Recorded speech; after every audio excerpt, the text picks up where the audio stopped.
Hey guys, welcome back to the channel. So today we're doing a first look and first review of my brand new to me 2016 Jeep Grand Cherokee SRT Night Edition. So on this specific example, I have 4,631 miles. An elderly lady had this, and I found this on Bring a Trailer and had to take a very nice look at it and ended up bidding to win it. So first in this review, we're going to take a look at the outside, and then we'll take a quick look at the inside, and then we have to take this on the road here. Lucky for you guys, you will see my first reaction driving the Jeep, and we should have some fun doing this. So taking a look from the front here, this is the pre-refresh 2017, or the pre-refresh before 2017, the 14, 15, and 16 models here. You get these awesome LED lights up front, or xenons, I should say, with the LED accents around it.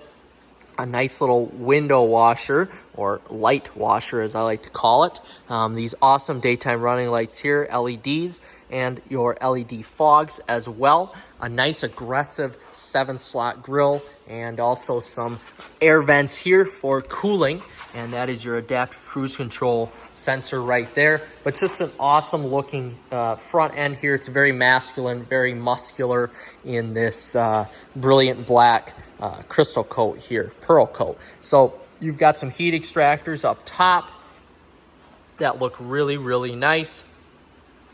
Nice windshield wipers here.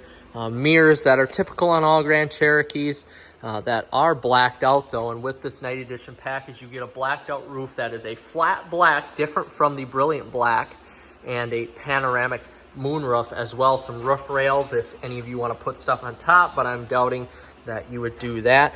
Blacked out emblems on the side, and some awesome rims, which we will take a look at. Blacked out Jeep logo. I love the attention to detail here on these lights. So you've got some awesome attention to detail since 1941. And the little Jeep Willys logo right there, which is pretty cool. Of course, this is all active cooling right there.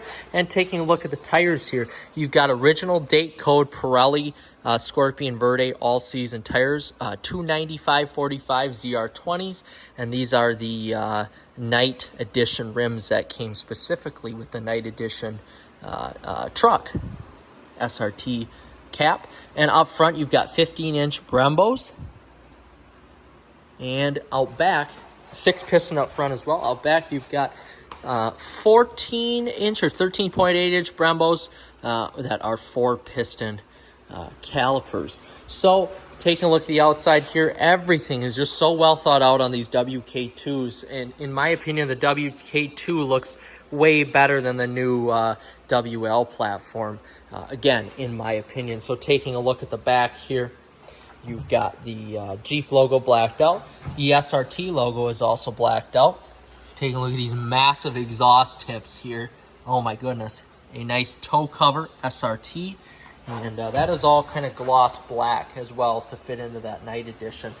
So everything here is blacked out. The roof blacked out again, like I mentioned. So we're going to take a look here inside the vehicle. We've got some black pillars here. The B pillars are blacked out. C pillar is also a nice blacked out color. And as we take a look at the inside here, this does have the Laguna leather package. I want to show you all the window sticker on this as well to show you what came with the truck. So optional equipment here, which is the SRT Night Edition, you do get that Laguna leather package. Black chrome silver anodized interior accents, black roof, black velour floor mats with SRT logo, which are right here. And yes, this is a velour floor mat. Gloss black shark fin antenna, SRT premium Laguna leather package. And guys, I've never sat in a leather, and I've owned 13 vehicles in my life now, and that doesn't include vehicles that my girlfriend or my parents have owned, and this is the nicest leather I have ever been in. And that includes 2 Mercedes-Benz that we've owned, and a bunch of, Chrysler products, which isn't saying a lot there, but this Grand Cherokee is the nicest leather I have ever owned. Along with that Laguna leather package there, you get some extra padding up top here, real leather on the sides, as well that is actually pretty soft. And of course the dash is real leather because of that package as well. And with the package here, you do get this awesome suede headliner, Alcantara suede headliner that looks amazing as well. And taking a look here a little bit, what more you get out of the night edition package here. So you get the perforated leather shift knob, shifter bezel, rear black spoiler, satin black badging, satin black fascia pleat, SRT black sill with platinum chrome, SRT night package, trailer tow group 4, 20-inch by 6-inch, full-size aluminum spare wheel, 7 and 4 pin wiring harness, a class 4 receiver hitch, full-size Ford spare tire.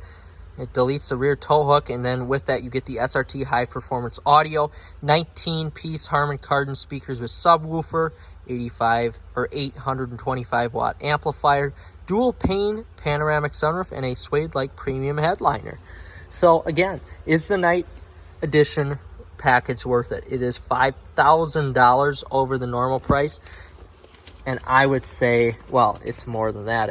It's over $10,000 more, but just that alone. The $5,000 night edition package, in my opinion, is worth it on these vehicles if you can find them with that now, of course, this being used. So just taking a look at the interior briefly, you've got some awesome seating in this vehicle. They bolster. They hold me in very well. I'm a 150-pound, 5'8" male. I don't have very wide hips, and this bolsters me in just fine. And as we take a look here at the rear, this is sitting behind myself, and I have more than enough room. I mean, you could just tell right here how supple this leather is and how nice it is. This is not the type of leather, though, I would have if you have kids, because this leather is too nice to put a car seat on. If that was the case, I would get the normal SRT leather, and that Napa leather, I would say, and you know, with the suede inserts, that's what I would get if I had kids, but I don't, so this is what I ended up with. Of course, this is soft touch here. You get heated rear seats, HVAC controls. This is plastic on the back. I'm not going to zonk that at all because it gives you a little bit more knee space. I have more than enough room here. Oh my gosh, this is crazy. So again, closing the door, a nice solid thud. This is very comfortable to rest your arms on here. This 19-piece Harman Kardon system sounds great. I would play music, but I don't want to get a copyright flag. Of course, you got this huge panoramic sunroof, which Chrysler is very well known for. And these headrests are just phenomenal, whether it's in the rear seat or up front. It looks and feels very, very good. So we're going to hop in here, or we're going to hop out and hop in the rear. Out back here, you've got a power lift gate. Just pull it and it opens up. It's not the fastest one, but that's okay. It does definitely get the job done. So with this package here, I did get some Jeep floor mats, which I did take out of the front because I want to see that SRT logo. But out back here, you've got a very nice area. You've got some storage right here on the left. You've got a flashlight that actually works, as you can see. And you've got, like I mentioned, you've got a full-size spare in back. So awesome. A little bit more storage here. Of course, you got that full-size spare that takes up a lot of it, but you got a little bit of storage here for the left and right side. The subwoofer here, and another 12-volt system if you want to plug in anything.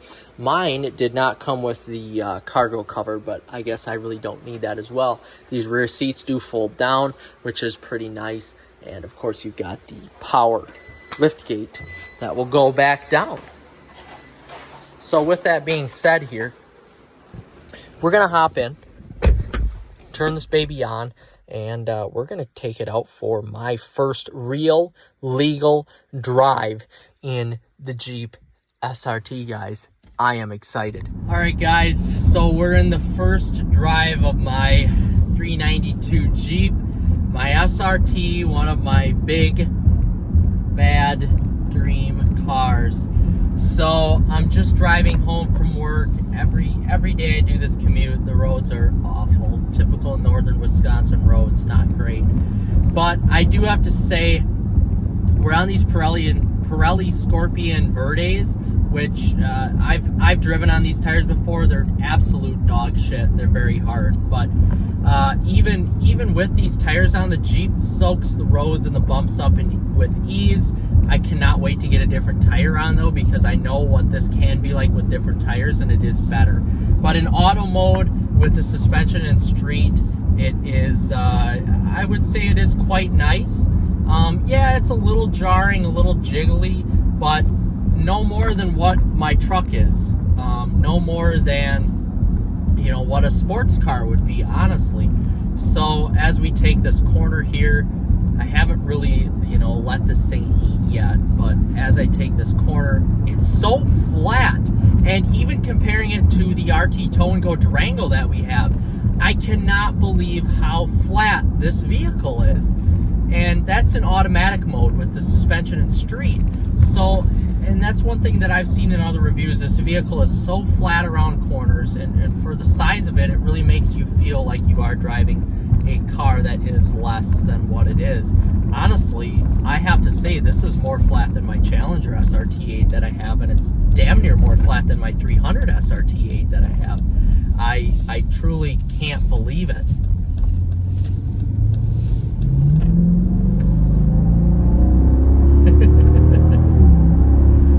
Oh man, it's just, you put the power down and it is amazing. It really is. So again, I just want to essentially, you know, warm the vehicle up before I do anything, but we're gonna have to put it into sport mode here without the paddle shifters and just kind of see how it does. I love the ride of this. The size of it is perfect. It handles great. And as we take this corner here, I could take this corner with ease.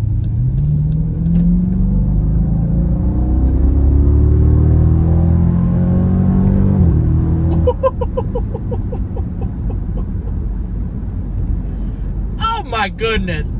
Jesus Christ. This thing just puts the power down. It's so effortless. Oh my God. It's just, that wasn't even foot floored. It's just so effortless. And even compared to, I'm comparing all my Mopar cars because that's what I've known. If we even compare it to my girlfriend's GLE 43 that she has, that's effortless power too, but this is a V8.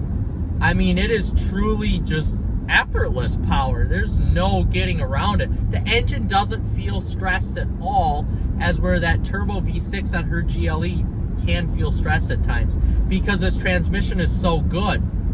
And even compared to the 300 with that Mercedes 5-speed or my 6-speed Tremec 6060 in my Challenger, it's just usable power all the time. Usable power all the time, whatever gear you're in. I love it. And driving now on a little bit better, as I was saying before my battery died, or my storage was full on my iPhone, this is just a fantastic car. It's probably the best product that Chrysler has ever made, because it is four-wheel drive. It is a usable size. You get usable space. It's so confidence inspiring when you're on the road, and quite frankly, it's so high up that you feel really nice about driving it. I can't, one thing I do have to say though, the RT Tow and Go Durango is louder than this that we have. That's got to change. I have to get an exhaust for this. This exhaust is a little quiet, but just the feeling you get while driving the vehicle is so good. It's such a stable ride. It's so flat around corners, and like I said, the speed is just effortless right now. It's truly effortless speed. It's always usable. You can be in any gear and essentially get usage out of it. Oh man, it's crazy. This is obnoxiously fast. It really is. But on this road here, if you can hear the road noise, it's a little it's fairly smooth, and in sport mode it's not, you know, it's not overly harsh. It really isn't. So now if we put it into track mode, with some more aggressive gear changes, the steering really tightens up. I don't mind the tight steering, but I kind of like a little bit of a looser steering. I don't want to work on my steering as hard, but as we shift out of manual mode here, when I take the next corner, I'll just have to give it a little gas and see how she do. But I'm just thoroughly impressed here with the size of the vehicle and how it handles. I can't believe it. So I'm really at a loss of words. It really handles well. Those Bilstein adjustable dampers are great. I have nothing bad to say about them.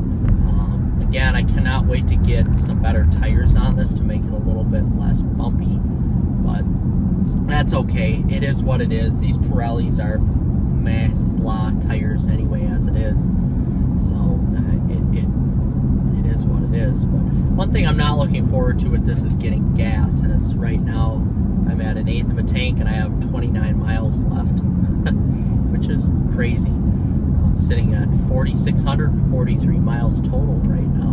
It's just such a smooth and direct ride. I'm really curious to see how this does in the wintertime, the little bit that I have to drive it now while getting rid of my truck. I'm curious to see how it'll do. But I'm really curious again to see the launch mode on here and use that and the towing and everything else. But I don't think I haven't driven too many cars as good as this, guys, and I truthfully mean that. I've driven a lot of cars, and this has to be one of the best. So now as we shift here and take this corner, I have to just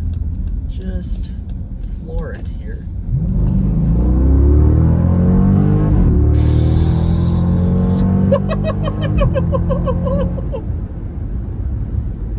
Oh my goodness, again! Holy crap! Good God, have mercy on my soul. It just rips from a rolling second gear go from 10 miles an hour or a 0 to 60. Wow.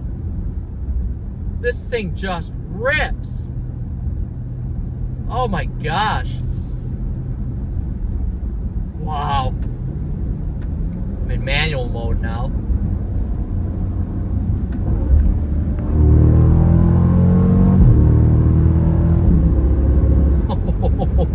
Holy Christ.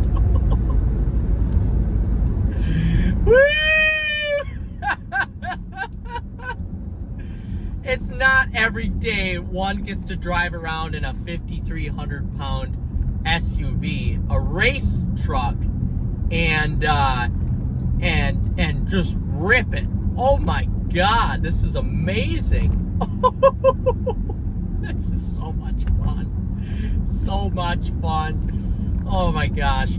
All right, guys, with that, I'm gonna end it here before I ramble on about, again, how much I love this vehicle. So until then, we'll see you in the next episode. Like and subscribe. This thing is freaking amazing. Go out and buy one now.